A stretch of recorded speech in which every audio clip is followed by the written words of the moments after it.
Hello everyone. Today we will discuss a lecture on Miller indices. Myself Anima Ghosh, Associate Professor of Physics, presently working as SR University, Warangal, India. So today in our lecture we will be focused on the understanding the concept and significance of Miller indices in crystallography. So before start to the Miller indices, we will be first we'll know that what is crystallography, what we can discuss in the crystallography and why it is needed. Then we'll learn how to determine Miller indices of crystal planes. Then after interpret crystal orientation and structure using Miller notation. And finally we'll be conclude with the Miller indices to material properties such as sleeve, cleavage planes. So we'll be focused on in the direction in crystals, then crystal planes and Miller indices. So in crystallography, the understanding of arrangement of atoms in a crystal is very fundamental. Crystals are composed of periodic arrays of atoms in three-dimensional space. This arrays from lattice structure and plane in this lattices plays a crucial role in determining the crystal properties like their mechanical strength, their optical behavior and their electrical conductivity. To systematically describe the plane and direction in crystal, we use the Miller indices. So it introduced by William Miller in 1839. Miller indices basically a set of integers HKL, generally write within first bracket, that define the orientation of plane in a crystal lattice. Miller indices provides a simple and standardized way of representing the plane inside the crystal. These planes play a crucial role in determining mechanical strength, sleeve behavior, electrical properties and diffraction pattern. Hence, a proper understanding of Miller indices is essential for engineering students dealing with material science, solid state physics and semiconductor technologies. So first we'll be discuss a bit about the crystals. So materials have been, we know that materials have been a very integral part of human culture and civilizations. These properties depends on their internal structure. The properties influences the performance of material. Closer collection of the atom results in bulk called as solid. In solid, atoms are very strongly hold together and so you can give a definition of crystal that a crystal is a solid composed of composed of atom composed of atom or other microscopic particle arranged in an orderly repetitive array.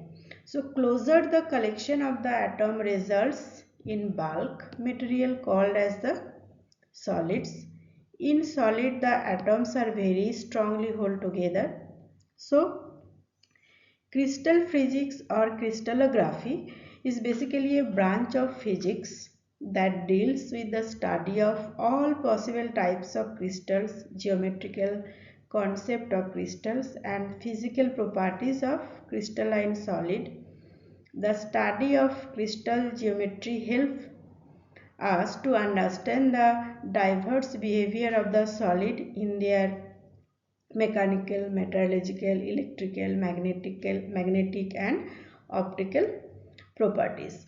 So solid basically can be very broad way it can be divided as two types. One is the crystalline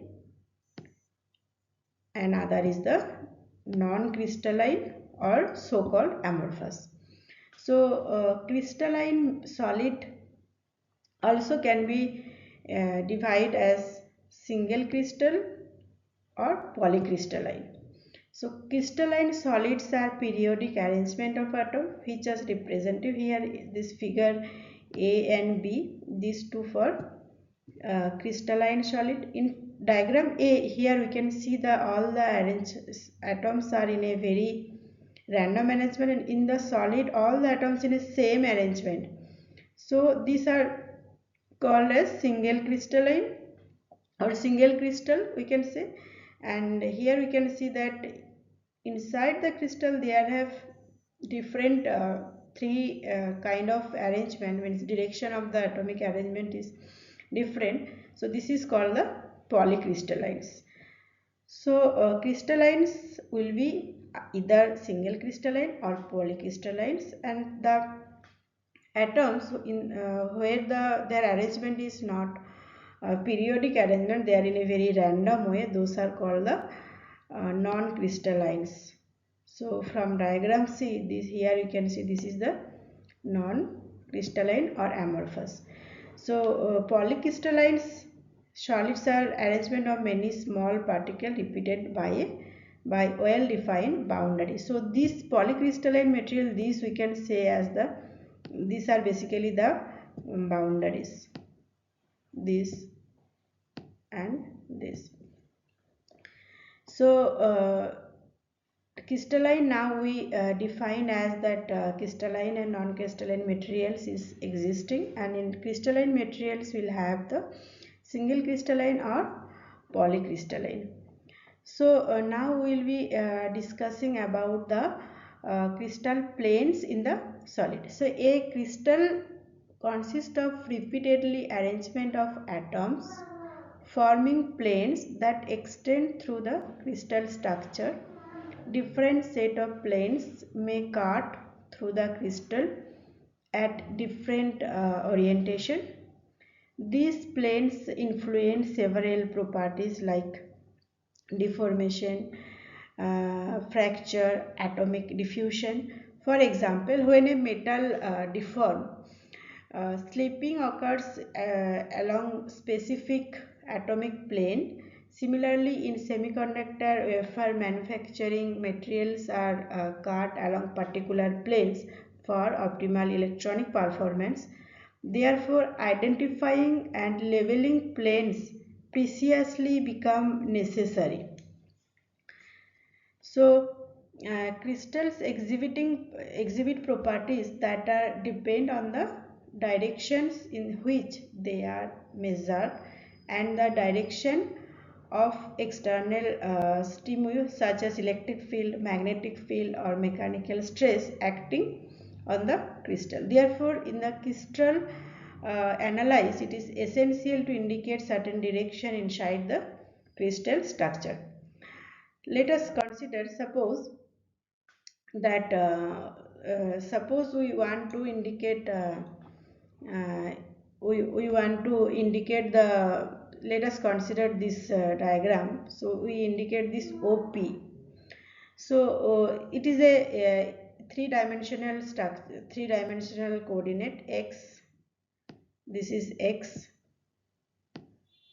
y, and z. And here we have this x, y, z are the crystallographic axis. Now if we want to indicate the direction of OP, this direction of OP we want to identify or we want to specify. So if we label the A, B and C represent unit translational vectors along the x, y and z direction, then moving y times along the x-axis, so we can write this as UA, v times along y-axis or v times b, we can say v times b vector along y-axis, so that is VB, here it is written, and W times along x-axis, W times x-axis along z, so we can then reach the P. So therefore the U, V and W, these are the small integers the direction of OP you can write as within third bracket U, V and W. So indices of direction should be written in square bracket. Indices of direction should be written as square bracket. So this is a simple cubic structure. So if we want to identify this along x-axis, let's say 1 unit is in the x direction. So if we want to define this point, then we can write 1 0 0. Similarly, for along with the y-axis, here we can notify as 0 1 0, and for z-axis 0 0 1. So this is the structure. Now we will be discussing on crystal plane and Miller indices. So in crystal we imagine the planes contain a large concentration of atom. So it is necessary to indicate these planes for crystal analyze. So Miller involved a method of design a set of parallel planes in a crystal by three numbers. Those are three numbers H, K, L. So this HKL is known as Miller indices. So let us consider a plane ABC, so which is defined as here. So let us consider this plane ABC.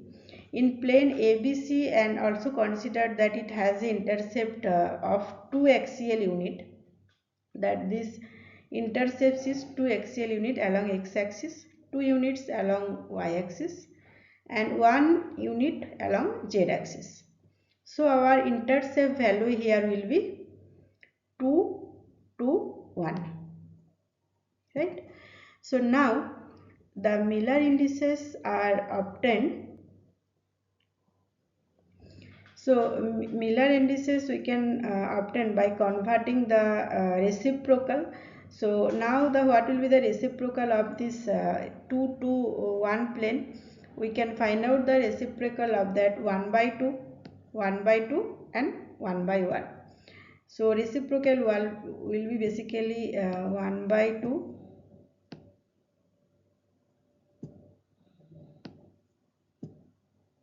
1 by 2 and 1 by 1. So if we do a smallest whole number for this part, what we can get? We can get as 1 1 and this will be 2. We can put a comma in between.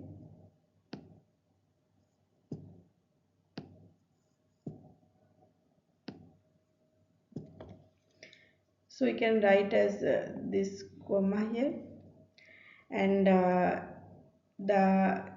the general form of Miller indices of a plane is HKL. So now we'll be summarize and we'll be see that what are the procedures to find out the Miller indices. So first we'll be find out the intercepts of the three axes and means three coordinate axis, and then we'll be do the intercepts of those those, and then take the ratio of the reciprocal of these numbers, convert the reciprocals into the whole number by multiplying their LCM. We get the smallest whole number, so we'll get the HKL value. So yeah, first step is the find the intercepts of the desired plane on three coordinate axes. Let this be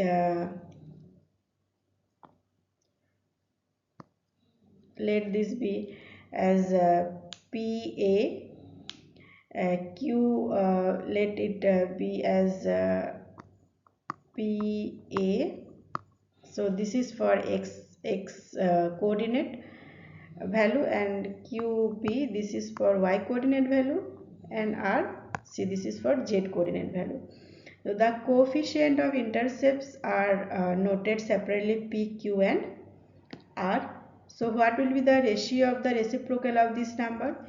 It will be 1 by P, 1 by Q and 1 by R. So now convert this these reciprocals into the whole number. So to convert this whole number, we can multiply each with their LCM value to get the smallest whole number. So this gives the Miller indices HKL of the plane. So if we now give the definition of the Miller indices, it will something like that we can say as Miller indices are represented by a set of integer written as H, K, L. These integers describe the orientation of the crystal plane with respect to three crystallographic axes X, Y and Z. The indices are obtained from the intercepts that a plane makes with this axis. Instead of using intercept distance directly, their reciprocals are used to simplify representation and avoid the large number. Thus, Miller indices provide a compact notation for identifying plane in any crystal system. Now let us consider a simple cubic structure and illustrate that how to find out the Miller indices. So let us consider a cubic system and let us first consider this figure A. So here the axes are cutting. So here the plane cuts x-axis at A, x-axis here and y-axis at infinity and z-axis at infinity. A and y-axis at infinity and z-axis at infinity. So therefore the coordinates of this plane will be this A, infinity and infinity. So as the multiples of the unit cell, the intercepts are 1, infinity and infinity. So reciprocal of this intercept will be 1 divided by 1, 1 by infinity and 1 by infinity. If so, hence the Miller indices we can write as 1, 0, 0. So hence the Miller indices of this plane will be 1, 0, 0. Similarly, we can find out the Miller indices for this plane is 1, 1, 0. This is 1, 1, 1 and this is 1 bar 0, 0. So from this simple analysis, we can come with some important features of this Miller indices. That when a plane is parallel to any axis, the intercepts of the plane on that axis is infinity. So the Miller index for that can be 0. When the intercepts of a plane on any axis is negative, a bar is put on the corresponding Miller indices, which we have seen in our simple cubic fourth example. Equally spaced parallel planes have same Miller indices, that is H, K and L. If a plane passing through origin, it is defined in terms of a parallel plane having non-zero intercepts, and if a normal drawn on a plane H, KL, the direction of the normal is HKL. So with this, let us first point out that procedures for drawing the plane for a given Miller indices. So first is the reciprocal of this indices are taken 1 by H, 1 by K and 1 by L. This gives us the intercepts of the desired planes on the axis X, Y and Z respectively, and these intercepts are marked in the unit intercepts are marked in the unit cell and plane is drawn. So now let us see some simple examples by which we can let's do some case studies to determine the Miller indices. So let's consider a case where the plane intercepts the crystallographic axis in terms of the lattice parameter A, B and C. So let us consider a situation where we have this A, 2B and 2C. The plane cuts the axis at distance x-axis with the distance A, y-axis 2B and z-axis 3C. So the steps will be that take the reciprocal of these intercept values. So here our intercepts will be 1, 2 and 3. Then we can find out the reciprocal of this plane, that is 1, 1 by half and 1 by 3. So now the multiply the smallest number required to remove these fractions. So to remove it we can see that 2 into 3, that is 6. So we can do it 1 into 6, 1 by 2 into 6 and 1 by 3 into 6. If we do so, we can get 6, 3 and 2. So some special cases, like if a plane parallel to an axis, its intercept is infinity. So reciprocal of infinity, we know the 0. Hence the index becomes 0. Example, like that similar example we can say as that intercept is 1, 1, infinity and 1. So its Miller indices we can got as 1, 0 and 1. So similarly, if a plane passes through the origin, as we noted in important points, this can shifts parallelly to the intercepts can be measured. Negative intercepts, that if occurs the negative intercepts on the axis, that is negative sign on the axis, then the axis written as the bar over the number. Let us give the example. Let us say the minus 1, 1 and 1. So we can got it as that 1 bar 1, 1. So now similarly we can find out the Miller indices for 0, 0, 1, 1 to 0 and 2 to 1, 1 in same way, that find out the reciprocal and then 1 by it. So it will be 1 by infinite, 1 by 0, 1 by 0 and 1 by 1. Then we can just find out that in same procedures. And physical meaning of Miller indices: the magnitude of Miller indices related to the spacing of the plane. So lower index plane having larger spacing, while the larger index plane, so larger index plane can having the closely packed pace. So larger index planes will be the closed paced.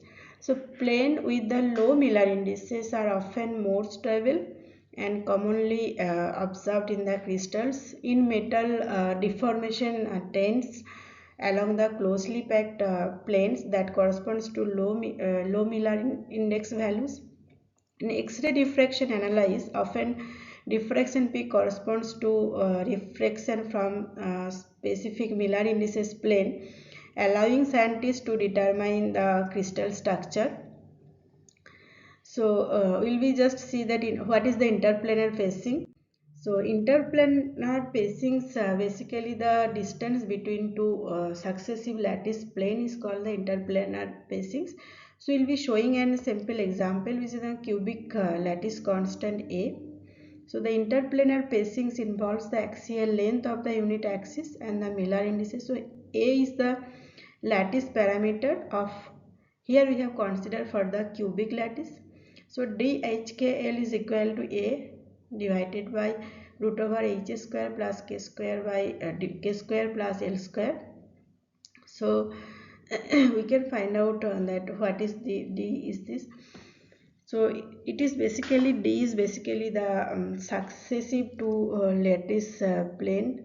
If we consider a lattice plane like that, so the distance between these two is the D. So just to plane and the direction, what is the difference between plane and direction? So plane denoted by parameter HKL, direction is denoted by the square bracket. So this is the first difference between a plane and the direction. The plane cuts lattice planes and direction connects lattice points. So plane defines the orientation of the atomic plane and direction, it defines the crystal vector. So there are often uses real life examples and application. Understanding the Miller indices become easier when connect to the real life examples. Like in semiconductor manufacturing, the silicon wafer commonly cutting 100 or 11 plane because this orients often better electronic performance and smoother surface. So generally silicon it is cut in industry that either 100 plane or in 1 and 1. So you can understand that that cutting of this any crystal or any semiconductor materials in a part, why important? Because of that their Miller indices and this pacing, and since the Miller indices value and interplanar pacings is correlated, and this affect their electronics, optical, their physical properties. So in meteorology, the slip occurs when the Pacific crystal planes during mechanical deformation, affecting the strength and ductility. In ceramics and nanomaterials, basically the crystal growth often preferred planes in influencing material performance. So thus Miller indices are not just a theoretical construct or but it is a practical tool in engineering applications.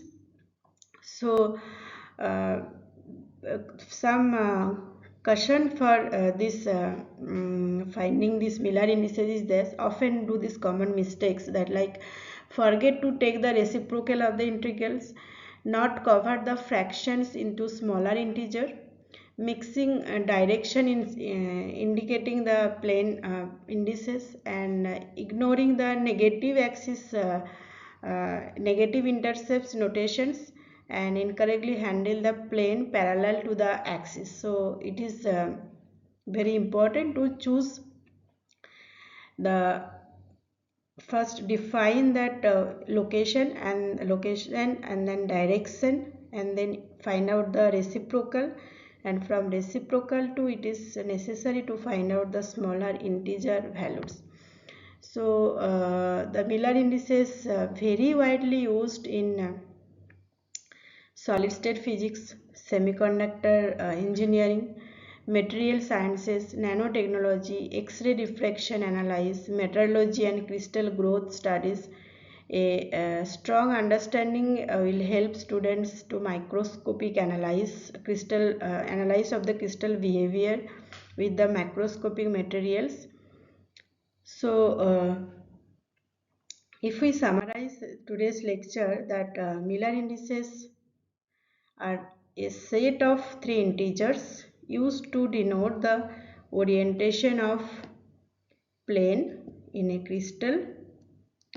They are derived by taking the reciprocal of intercepts that planes make with the crystal axis and reducing them to the smallest integers. This indices help in identifying and analyzing different planes and direction in crystal, which are crucial to understanding properties like atomic packing, slip system, and diffraction pattern. Miller indices are fundamental in material science, especially in X-ray diffractions and mechanical behavior of the crystal materials. So understanding the Miller indices is essential for studying crystal structure, material properties and engineering application. Mystery of this concept build a foundations of advanced topics in material science and solid state physics. So today is up to here. Thank you very much. Stay tuned for next lecture.